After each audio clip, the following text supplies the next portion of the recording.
America, and welcome to the program. I want to talk to you a little bit about. I feel very sorry for Stephen. He's a member of our audience, and I asked before. I said, "Has anybody been to this show before?" And Stephen raised his hand, and I said, "What show was it?" And he said, "It was the one on the Holocaust." I said, "It's not going to get much happier for you tonight." Tonight, I want to talk to you about what happens next. I want you to understand that these things do not necessarily happen next. But I don't think people think out of the box enough in this country. I don't think people even understand what kind of game is being played at a much higher level by people like Spooky Dude. Hello, I am Spooky Dude, George Soros, and I am coming for you. I don't think people understand that all the world is a stage. But there's somebody up here that is that has different interest than yours. This week, we talked about how the Fed is monetizing our debt. Now, they're admitting to about, what is it, $2.6 trillion? That means run the printing presses. $2.6 trillion, that's a lot. They said that they were only going to do, I think it was $600 billion. Some experts say that that means about 10 to 20% loss of the value of the money that you have in the bank account in the next 2 years. Maybe, if things go well. That's what they're admitting to, but we can't see any of their books, so we don't know. The one thing that people always say is, why would somebody do this? What is in their interest? Why would somebody want to collapse a dollar, or why would somebody want to, redistribute the wealth so much? Well, several reasons. One, just like the show that we did on the Fabian socialists in England, which are just like our progressives. They're all intertwined in the early 20th century. If you remember that big stained glass window, and if I can remember right, it said something along the lines of, "We will remold it closer to our heart's desire," and that was the world. And that's what they're doing. There are a lot of people that don't believe in capitalism or the free market system or anything like that. They don't believe in it. And so they want to remold it. And this is their opportunity. And boy, they are coming out of the woodwork. I want to talk to you a little bit about the pressures that our country is under. And it's not just our country, it is the whole world. A year and a half ago, almost 2 years ago, I came to you and on this network. I had been talking about it for about 2 years on another network. But 2 years ago, I didn't believe the same kind of things that I believe today. There are things that you do your homework, and if you're a reasonable person and you do your homework, there are things that you will reject. For instance, Bush didn't blow up the levees, and we did land on the moon. However, there are other things that once you do your homework, you have to say, okay, gosh, I have to consider that that's real. I have to consider that's actually happening. And then you start to look at the amount of evidence. In the last 2 years, we've learned an awful lot about our country together. We've learned some really good stuff and some really bad stuff about our country. I mean, we screwed the Indians. We screwed the daylights out of the Indians. We really, I think, went astray as a country with Andrew Jackson. He was a bad dude, man. There's some things that we have to address as a nation. We have to try to be better. We have to learn from our mistakes, not bury them, learn from them, but also not exploit those mistakes. And there are an awful lot of people in America that would like to exploit those mistakes. Equal number that would like to bury them and forget them. But do people really want to destroy it? Well, people like Cloward and Piven do. Cloward and Piven, you probably didn't even know who these people were. Unless you were living in the basement of your house. If you were a progressive, maybe, a diehard progressive, or you were living in the basement of your mom's house, in your underpants eating Cheetos and going, "I'm telling you, it's Cloward and Piven." This is an article from The Nation. This was, done back again in 2010, but it was originally run in the 1960s. The Weight of the Poor, a strategy to end poverty. These are the people in the 1960s that didn't like our system, thought we were the oppressor back then. And the best way to collapse the system is not through war or bombing or anything else. You collapse it through the economy. You drive people into poverty and then drive them right into the arms of the government payroll, and the government can't afford it, and eventually it collapses. We've learned about the people like the Weather Underground. This is Prairie Fire. We did a couple of episodes on this, the politics of revolutionary anti-imperialism. I mean, it is frightening stuff. But again, this is from the 1960s. This is Bill Ayers. When we went over this, I think we might have even done a week on it. When we went through this, it was pretty frightening. It was pretty darn frightening because a lot of it sounds like what's being done today. Oh, by the way, Indian markings. Like I said, some people like to exploit our mistakes, not heal them. Then I went overseas. This is 2 years ago, and I told you about the coming insurrection. This is a little book written by the Invisible Committee. It's available at almost any college bookstore in America. Written by 12 people. Some of them went to jail for writing it in Europe. This is how to cause trouble. This is break up families, destroy the family. This is destroy the machinery of capitalism.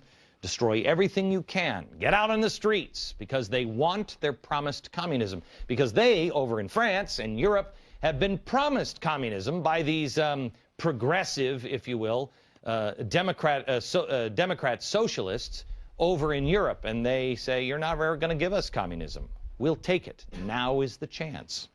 We learned about this. Here's another one by the same group of people, Introduction to Civil War. This is written by the folks with Van Jones. This is Reclaiming Revolution, Standing Together to Organize a Revolutionary Movement or Storm. I begged you for 2 years to read this. You want to know how much trouble we're in? This guy is in the Oval Office, or has been, and is still hanging around all the right people. This talks about how there must be a revolution. He pines for Stalin. We told you about this. Liberating Black Theology. Liberation Black Theology. It's the Bible and the Black Experience in America. This is Cone, but more importantly, this is Barack Obama. It's not racism. I thought for a while he must be a racist because you can't pin him down. You don't know what his thinking is so foreign that you're like, I don't even recognize this. And so you just keep picking up blocks and trying to put them, square peg in a round hole, and you're like, that doesn't fit. Until you see his roots, until you see the roots of Obama's rage. This is Dinesh D'Souza's book. This one puts this together and this together. And all of a sudden you're like, oh. And then you start to understand this. And then you start to understand who's standing around as well.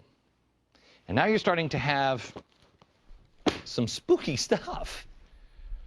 I told you about this book. This is a follow-up, really, to this one. This is How to Do It, and this is We Did It, and I love the title, We Are an Image from the Future. This is how they're doing it in Greece right now with pictures and everything else. Picture of our future. The ABCs of revolution. Then there's this. I love this. For our Spanish-speaking friends in the audience. A new year to fight back against capitalism, racism, war, repression, for a new urgency in the struggle for world socialism. After the November 2nd midterm elections, join us at the Workers' World Party National Conference in New York City. This is happening here. I don't want to talk to you about anymore about this. I could play their video over and over and over again. I mean, the new video comes in daily. Frightening stuff that are against capitalism. They say capitalism won't work because it can't handle the mass growth of unemployment. Well, yeah, because what we've done is we've mixed the free market and Marxism together. It doesn't work. It doesn't work. They talk about these people. I've read some of their, in fact, do I have it here? Yeah, here. Capitalism in Crisis. I mean, I read this today at lunch and went over it, and it is, I mean, it's, class exploitation, private property is the problem, all of it. And the thing I found very, very interesting is actually on this one, this is one of their flyers. It says here, We join with those fighting corporate injury to the environment, yet interject anti-capitalist perspective. Workers' World Party and FIST protect repression against anti-war and other activists. We organize with many forces, oppose U.S.-backed wars in Iraq and Afghanistan, occupations from Haiti to Palestine, and threats against Iran and intervention in Latin America. Got it? They are, they're not fans of America. When you have this and an unstable economy, it is a recipe for disaster. When you have corruption in your own government, where the government is taking money from the unions, and the unions have an army of people who say, I want my pension. People who are, they're good people. I want my pension. But you have people with kind of nefarious underpinnings, and then you have a bunch of people in Washington that are not necessarily the most honest around. Bad things can happen. Then you add on top of it people whose interests you can't even begin to understand. Because you don't think like they do. They're globalists, and, well, what we'd like to do is take the money and devalue the dollar. George Soros, they want to manage the decline of the dollar. Well, you wouldn't want that because that hurts you. A lot of people say that it will never happen here, that things cannot change in America. Well, I don't know how the laws of economic physics or just all physics break down at our shores. They don't. They don't. We're not special. This isn't a special land because it's, oh, look, it's magic fairy dust from the trees. It's special because we have always thought differently. We have thought out of the box. I have my book Broke. Where's the book Broke? In the first opening chapter of Broke, do you have it? Here it is. In the opening chapter of Broke, I talk about what happened to Rome. It's the same exact story. You just go to the bookstore, I guarantee you, you read the first 15 pages in the bookstore. You will buy the book.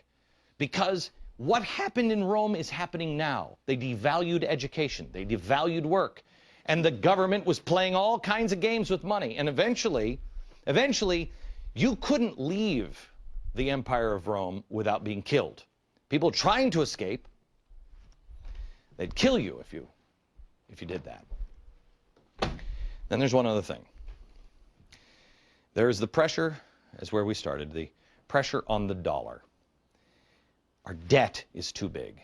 And the whole world knows it. The whole world is going the other direction. We're going into the land of insanity. How easy can things fall apart? And what do all of these things mean? Can you tie them together? Is there any relevance here? I'm not doing this show to scare you. I am doing this show to break your mind open so you can consider the possibilities. Because the only way there isn't panic, if some of these things come true, is if you know them in advance. If you know you're in a haunted house and you're like, oh, coming around that corner, a guy's going to jump out and go, boo! When he does, you laugh. Don't be frightened by any of these things. Ask yourself, okay, does this sound reasonable? If it does, do your own homework. Question with boldness. Don't take anything we say on this program or anything I say for gospel, because it's not. A lot of it is my opinion and my homework. Do your own homework. The second thing that you have to ask yourself is, okay, if I think there's a decent chance that this stuff could happen, what do I do to protect me, my family, my friends, my neighbors, my country? Because we're ultimately responsible. It's not Spooky Dude. It's not his responsibility to take care of us. It's our job. Empower yourself. Damon Vickers is a man that I met, I don't know, about a year ago, I think. He's a managing director of 9 Points Capital Partners, and he is also the author of The Day After the Dollar Crashes, a survival guide for the rise of the New World Order. That doesn't sound happy to me. Damon is here. You line out, hi Damon, how are you? Hey, good to see you again. You line out a 15-day calendar here. China starts with, China says no more bonds. At the end, it's life as you understand it. I mean, business and money and everything else, as we understand it, is totally different.